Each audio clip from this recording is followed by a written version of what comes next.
Thanks for staying with us. Now, according to a publication on this day, air transportation with its associated complex networks is a major source of transportation for people, goods and services globally. Nigeria is the most populous country in Africa. The Nigerian aviation industry has grown over the years in size, capital investment, safety and quality management systems, which provides several benefits to the Nigerian economy. The air transport sector contributes about 59 billion naira to the national GDP. It supports about 159,000 jobs and pays about 8.5 billion naira in tax annually.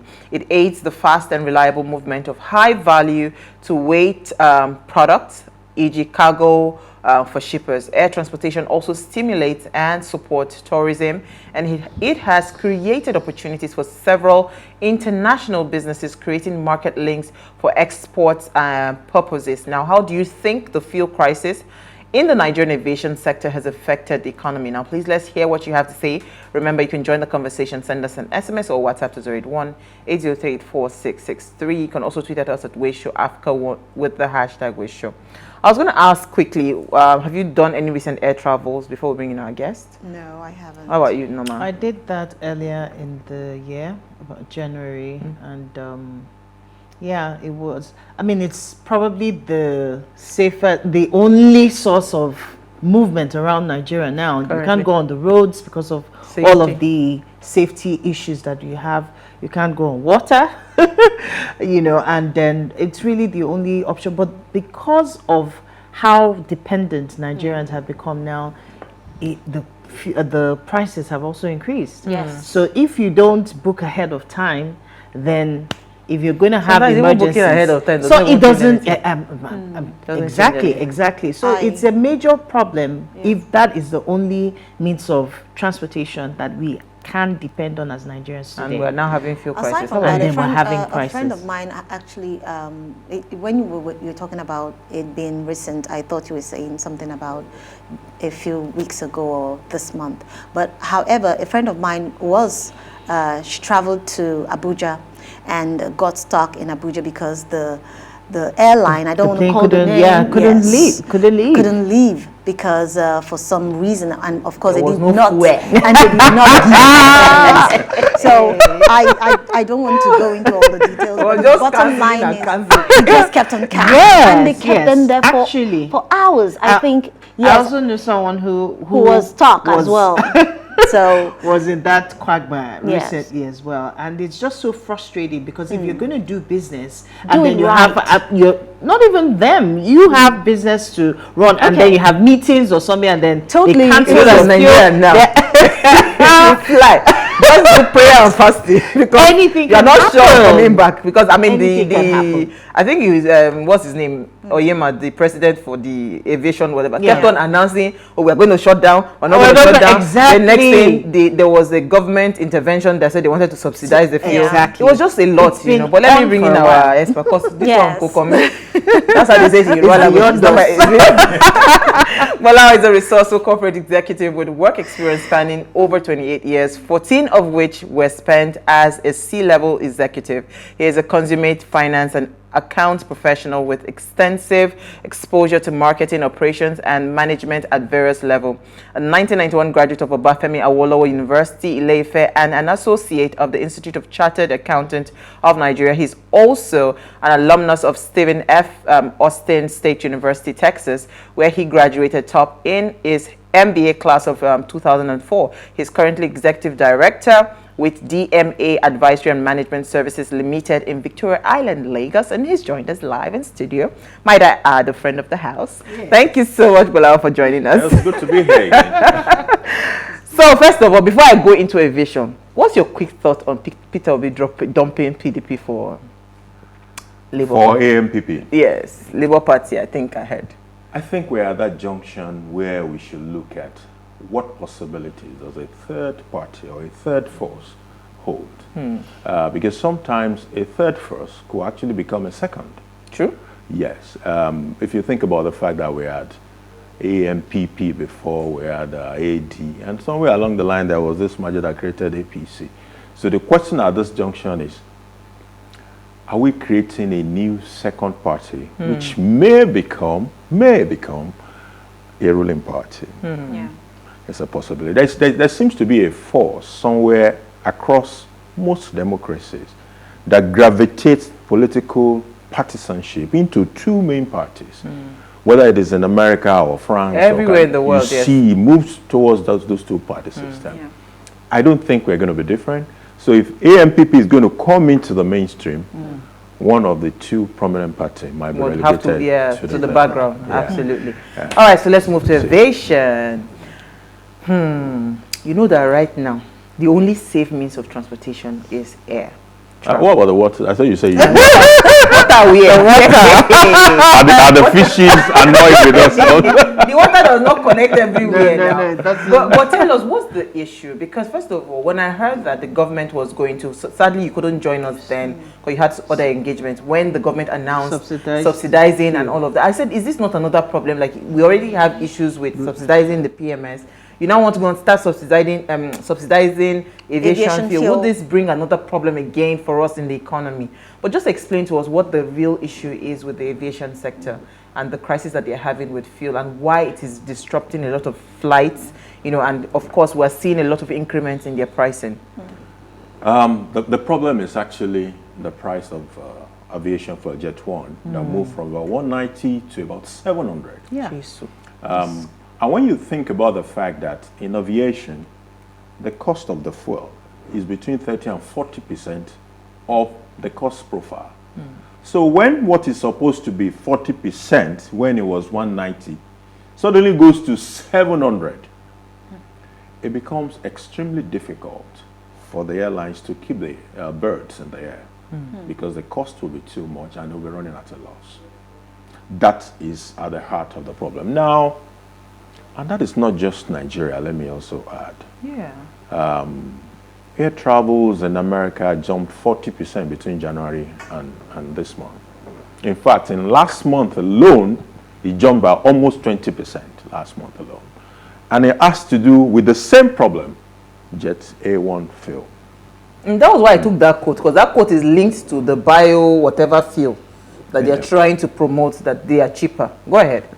And in Nigeria, there are certain peculiarities in the importation scheme. When you listen to the lawmakers and the other stakeholders, they had a meeting when this guy said they were going to down tools, the aircraft are not going to be flying any longer. So they had this meeting. Even the CBN governor was at that meeting. True. And they were trying to find out, okay, what exactly is the landing cost of this fuel? Aviation fuel? And I remember the CBN was like, oh, if this thing is about 400 and something naira, how come it is selling for 700? Yeah. Almost double the price. Almost double. So apparently, there are certain cost elements that are not for open discussion.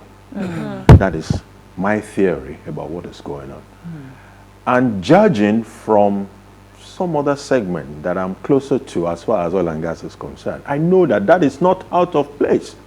So what does it take for the government to say, I'm giving you an allocation to import aviation fuel? It should not be a big deal. But are there other costs that goes with that that are not on the table?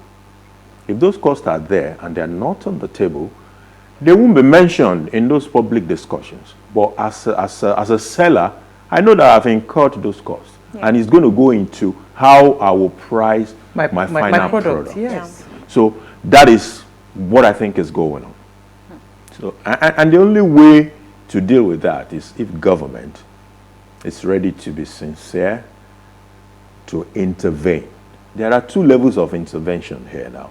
One is at the level of those costs that nobody wants to talk about because they are typically around graft issues. So nobody brings them to the top table for discussion. That is an intervention. So government can say, look, if you guys have been collecting 10 naira from these people, can we make it 2 naira so that things can get better? Or not collect at all. The way you collect is enough. Normally, you're not supposed to collect anything. That is the reality. Now, the other part is what they have done, which is the subsidy. That is very worrisome. Ha. At this time, across the entire world, there are all forms of subsidy. In fact, in the UK, I saw a memo asking the policemen to treat economic thieves differently. People who go to the store to go and steal food. You know, that you need to change your approach to how you treat them, because they know what is going on. UK is experiencing 40-year all-time high inflation. And that is how it is across. So there are interventions by government across the world. Nigeria should not be different, and it shouldn't be strange that we are intervening. Where the real problem is, are we subsidizing graft? One, you know, which means some costs that are not even meant to come into play in the first instance are being packaged into that final cost to the consumer, and we are now subsidizing that. What we've collected, we're just giving it back. You know, that is one. The other part is, are we going to make it temporary, or we might extend it beyond an emergency intervention? Or is infinity?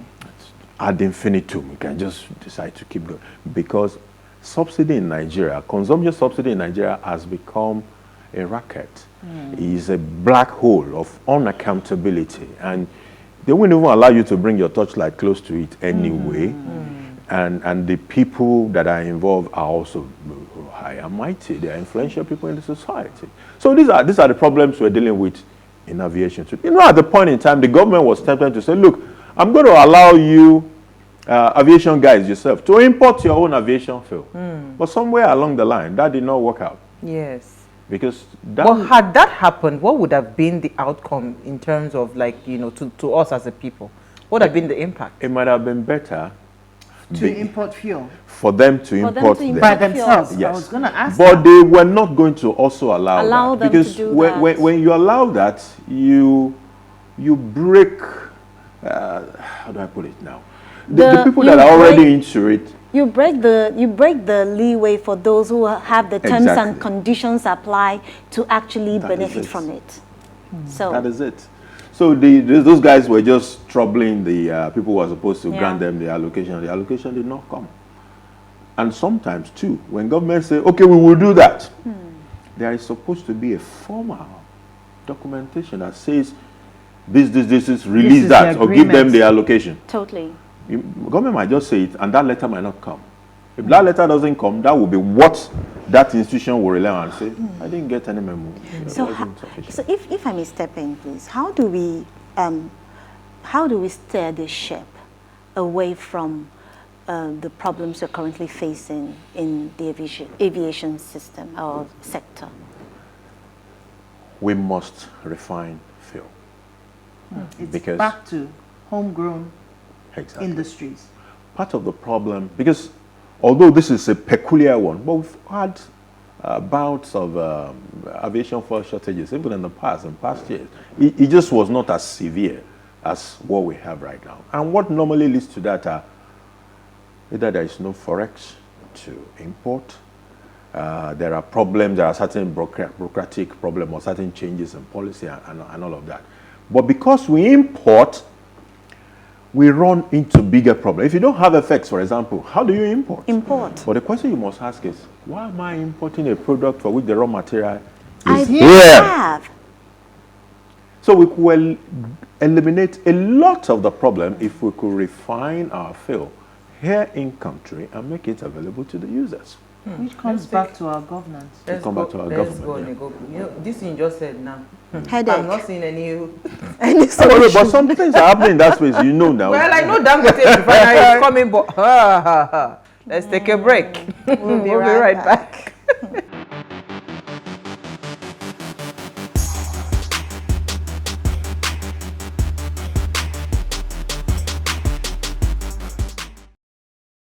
All right, so if you just tuned in, we're discussing the fuel crisis in Nigerian aviation sector with Gbolahan Olojede. And please, let's hear what you have to say. Remember, you can join the conversation. Send us an SMS or WhatsApp to 081-803-4663. You can also tweet at us at WasteShowAfrica1 with the hashtag WasteShow. All right, so because when you mentioned the subsidy, refining our fuel, it means that we're not going to have any end in sight. But you know, there's a peculiarity for jet fuel. jet fuel is not like every other one, you know. There's no refiner when a problem, plane fee crash. You know, I believe that this is supposed to be very, very specialized. The technique, or is it the regular type of refining? Incidentally, there's nothing special about it. Are you serious? Wow. It's in the bracket. If you look at the fractional Spectrum, distillator, you see it in the bracket of the kerosene side of things. Really? Yes. In fact, it's more or less like a special kind of kerosene. Kerosene. That is real? what it is. And when you look at, for example, the Dangote refinery, those things are not, nobody said they do them for backyard. World class assets, you know. And apart from the Dangote refinery, the government refineries, we have been told that they have re-awarded the contract for the revamp all over again. They did for Warri, Kaduna, Port Harcourt refineries. It might take about 2 years for those contracts to be completed. And I think one was in April last year, another was awarded in August last year. So by early 2023, I believe one or two of those contracts should come up And be running. Yeah. Now, it still is sit-down look kind of situation, because this is not the first time we are awarding the revamp of those refineries. I was going to talk about that. Yes. So Nigerians are watching. Will it happen this time by dint of luck or whatever?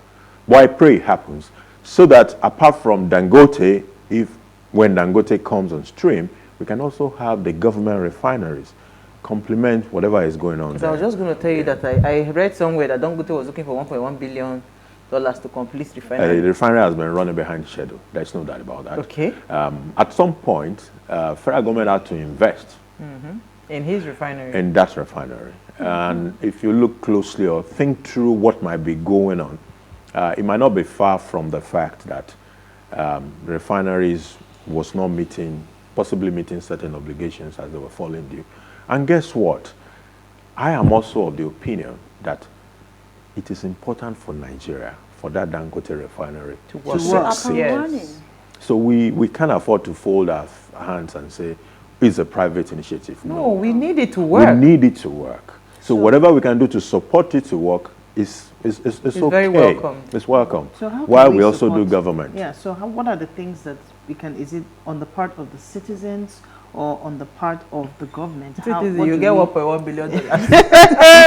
No, no. Well, I think government first, Yes. you know, but that is not to say you cannot open it for private investors. Right? You know, but those there are control, concern, and other. But they know how they do these things. You don't need to give up control. At the same time, you can raise money in the market, and people will come into the business. So it depends on him, and he's savvy enough to know how to proceed with those. He has done it in the past with some of his other businesses, True. which he came to the market and raised money. Okay, so I was going to ask about how this fuel crisis is impacting the business of aviation in Nigeria right now. You know, because are we seeing, is it, sometimes issues like this, they capitalize on it and they're cashing out. But are we seeing that happening? Because I entered a plane one time, you know, I think 2 months ago or something, was empty. You know, and it's a big bus. It's not like it's the small bird. You know, That's very sad. So how is that impacting? Because I know at some point, some of the airlines had come together, that they were going to, like, you know how you have the Sky consolidation. You know how they have the Sky whatever, the membership whatever. Correct. Yeah. I think Air Peace and some other airlines, About four of them came together to say, you know what, let's group together. our clientele and all of Tickets. that. So how is that impacting the business of aviation? That also has to be approached with caution, because you don't want some sort of cartelization, you forming a cartel to control prices. Sure. Okay. Now, that is not acceptable from an economics perspective. But at the same time, if it is collaboration that will be of benefit to the people, that should be welcome. And it is the duty of the regulators in that space to ensure that whatever they do does not lead to fleecing of the consumers. That's what the regulator need to do.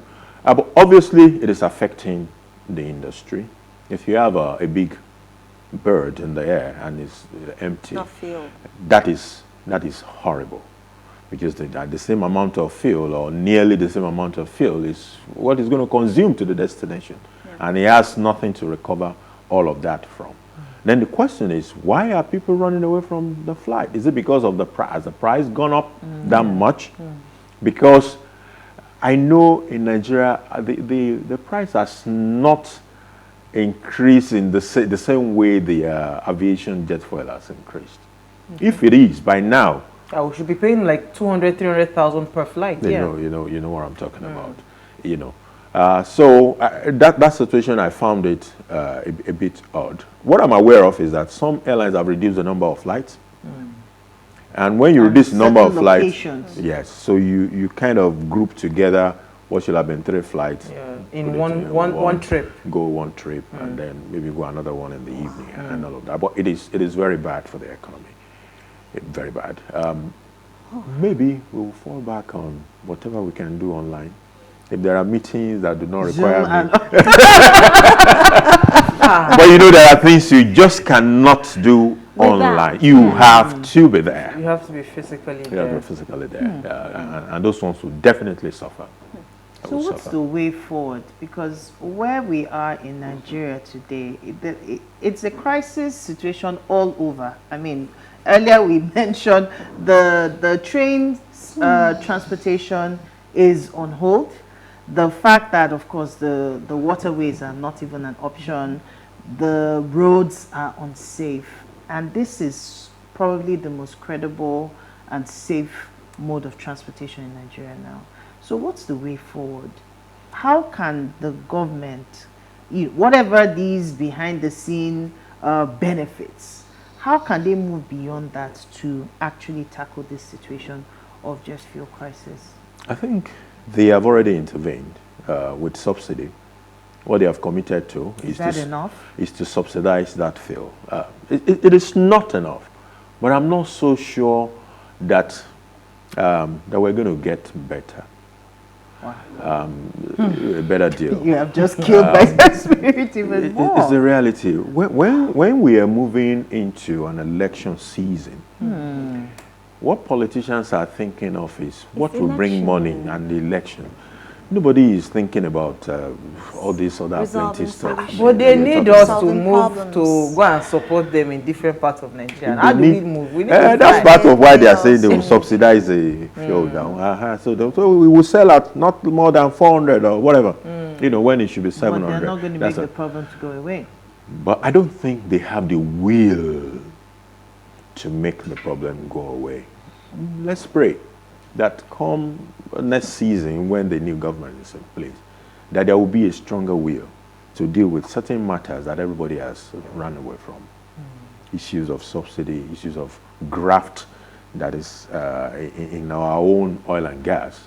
Today, it is so shameful that while sovereign investment is growing in Saudi Arabia, while Saudi Aramco has become the most valuable company in the world, overtaking Apple and Google and Microsoft and everybody, Aramco. Nigeria cannot even meet its own quota under Very OPEC. sad. It's so I have lost the hope that anything would change in that direction in the few months left for this administration. So let's hope the next government. But so yesterday we saw a plane that was alleged to have been crashed. That was alleged to have crashed, but later we then found out that it was being towed from whatever. I think it was sold or something, and the owners were towing the.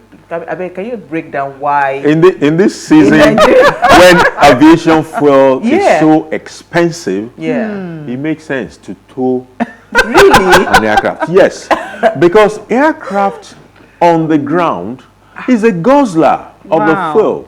So when they land at the international airport and then they taxi all the way to the domestic, they do that from time to time. Is it because of the engine? It's the efficiency of them. It's like when you have a certain level of certain power within some generators, and you just put on a few things, you are actually wasting the fuel. The rate at which it is consuming the fuel is small. Even cars. Sometimes when you can open the engine of a car and it's running good, it's more efficient than when it is in that traffic and it's crawling. Yeah. Okay. So when it's on the floor, on the ground, it's not, its fuel consumption is not efficient. And in these days when aviation fuel is so expensive, I would rather tow it. Wow. You rather tow. So that was what happened. So I obviously guess. the buyer, you know, are we going to be seeing more towing, towing of? Already on our road, there's problem. There's traffic gridlock. You now start towing plane again. You know, it might send wrong signals. So Yeah. I don't think it's a sight you want to see often. No. A By lot the of people time panicked the yesterday consumer seeing see aircraft being towed, they're like, now God save them. Yeah, because people were actually thinking that plane was faulty, and you know maybe that's why That it landed Yes, on the that road that's or the problem. something. So I don't think we should should something see to be that. encouraged. Right. Now that government is saying I will give now, I will subsidize this thing. Please, let's be able to taxi those. Let's take a comment. Okay, my comment goes thus. It says Dangote and Port Harcourt refineries are coming soon. The first phase of Port Harcourt is coming up end of this year. Dangote is coming up by September this year. Lagos, Ibadan, and Itakpe and Warri Rail That's are rare. working. Our sovereign wealth fund is about 2.5 billion. This is from Sule Bauchi. Thank you, Yeah. Sule. The information provided are information. quite Accurate? Yes. accurate. Yeah. Well done. Thank you. So So what does that translate? Our sovereign fund. our sovereign funds represent our capacity to also invest, because that's what sovereign fund does. Fund It's does. invest. Their money you keep away when you know for rainy days, and you invest them, and we'll be having that. But when you take that sovereign wealth that he's talking about, and you take the Saudi sovereign wealth,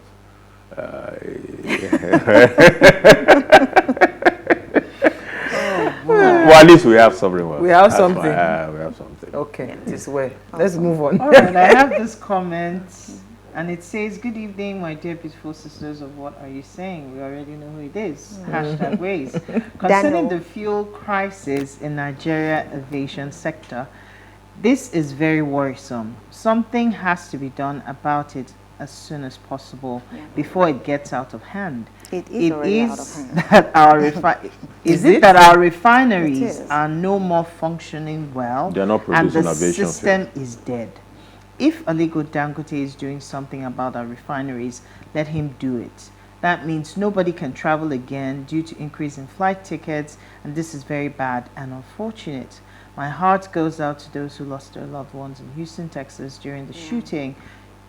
Did you guys have a meeting? You three beautiful ladies, all in black with our guests. With our all gentleman. the good We all allies. got the memo. It's Daniel Ila. Absolutely. Thank you, Our Daniel. Ways regular fan. Thank you so much, We Daniel. we got the memo, but so yeah, I mean, as we wrap up this conversation, right?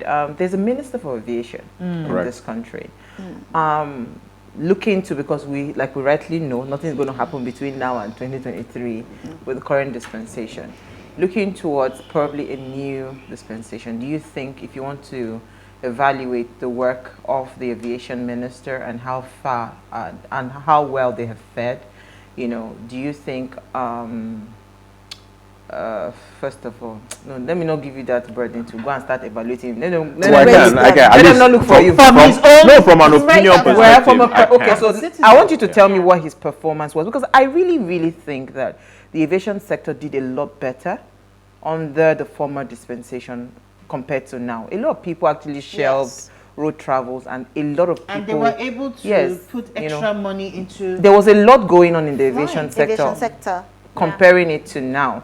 So I was going to say that if you now look towards the future, what would be the quality? So let's evaluate first of all this aviation dispensation, and let's see what should be like the criteria to look out for when selecting a minister that would oversee such a sensitive place as the aviation They ministry. won't ask us, Assuming though. they choose. Right. Exactly. No, but they might be listening to you. But at the same time, Choose. I don't think PlusTvAfrica has done that badly. Okay. There were major projects in aviation that he was able to do. Some additional Airports. tracks here and there, some additional equipment here and there, some certification here and there. The revamping of our Lagos airport. Lagos airport. The terminal that was started under Jonathan was also delivered. Completed, yes. So he has done some things right. Where I always had a problem with him was his idea about Air Nigeria, or what did he call it? A national... The national carrier. What's the name of the national carrier of America? American Air. American Express. It doesn't exist. United Air is It's not an American, all of them are private. Okay. They're all private. Okay. Now, aviation... But there's Kenyan Airways, there's South African Airways. There's How well is South Africa? There's only one that is alive and working. His name is Ethiopia. Ethiopian South Air. African airline is so dead that it has become a huge burden on the government of South Africa. They don't even know what to do with it. Wow. Kenya Airline is comatose. But they're doing well.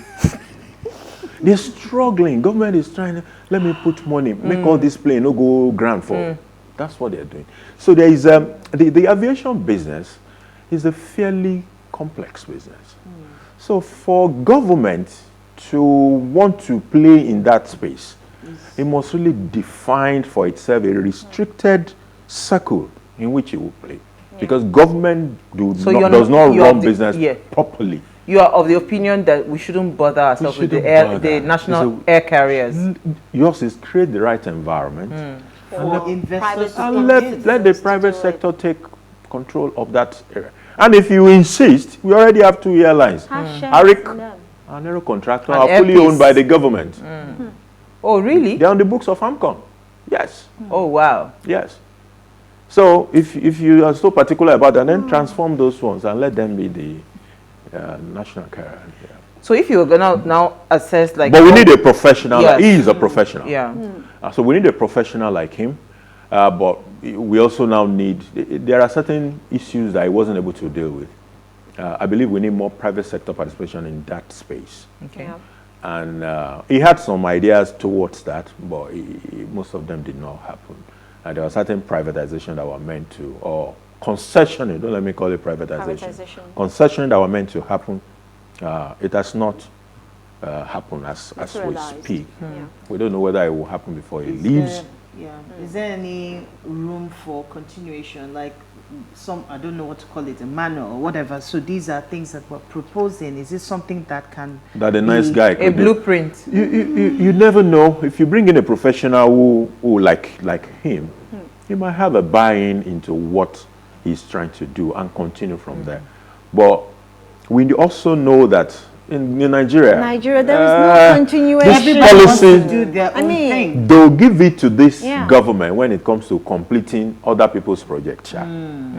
They did a bit in that. Other people's road complete, other people's rail complete. And it's better than abandoning them. I don't believe you should call it other people's rule. You know why I say that? Government it is still our money now. So I'm just saying, because again, this is the mindset that people have, and that's why we see a lot of abandoned projects. Because everywhere. Not me start them. So do you understand? It's not a. There should be a blueprint that you just come in, plug and play. But I want to ask you one last question. Emirates, right? Emirates is huge. Huge. And Etihad is huge, right? Very huge. So who are the managers of those airlines? Is there no government influence in those airlines? Government is seriously involved. So how are they involved in it? But you see, the way those guys do business it's totally it's totally different. They set up like a business-oriented agency of government. So you may have Abu Dhabi Investment. Now that when you hear names like that, they are not run like your civil service. They are run professionally like a private sector institution. With expatriates, yes. the whole so works. The way they run is totally different, though they are government agencies. Yeah. Because something like that, I think Ambode did when he was governor. He created a sector that was global for investors and investment. So it cut off all the bureaucracies of the ministries and all of that. But he had a lot of issues. I think that was part of his problem, because people just felt like we were trying to take food away from our table. Even if the government decides now to say they want to create a professional body that would handle investments and all of that for growth and economic growth for the country. Won't this public servants, be civil servants, find a way around? Would they not find a way to... The government has created one, and it is that National Sovereign Investment Authority. Yeah. And how are they doing? They are doing fantastically well. If they have much more money, they probably could do a whole lot more. But with what we have, those guys are doing well. And you see the professionals that were hired there, they are not the typical civil servants. And also there is minimal government bureaucracy and influence on what those guys are doing. Awesome. So we just need to expand things like what they are doing. It will come ready handy. You can also suggest that you become aviation minister. But thank you so much, Gbolahan. We had fun. Who knew that aviation would be so interesting like this? I know, right? Thank you, Norma. Thank you, Isi. All right, so before we go, do ensure you follow us on Instagram at PlusTvAfrica. You can interact with us further, drop a comment, and more importantly, follow all our engagements on social media. Like, share, invite your families and friends to watch and follow the conversation. Now, if you missed this, our very long quote, let me take my time. This was said in the US. Well, do we have alternative? No, we don't have that today. Today, commercial aviation faces a number of challenges: fuel cost, environmental impact, and energy security that sustainable jet fuels can help to address. Fuels that are delivered from biomass may offset portions of the carbon produced by the aircraft, as well as mitigate air quality issues such as emissions of sulfur and particulate matter. And domestic alternatives to petroleum jet fuel can expand and diversify the jet fuel supply and contribute to the price stability and supply security. So you see, this problem, it is not unique to Nigeria. Everybody is looking for a solution. We'll see you guys live on, at 8 p.m. tomorrow.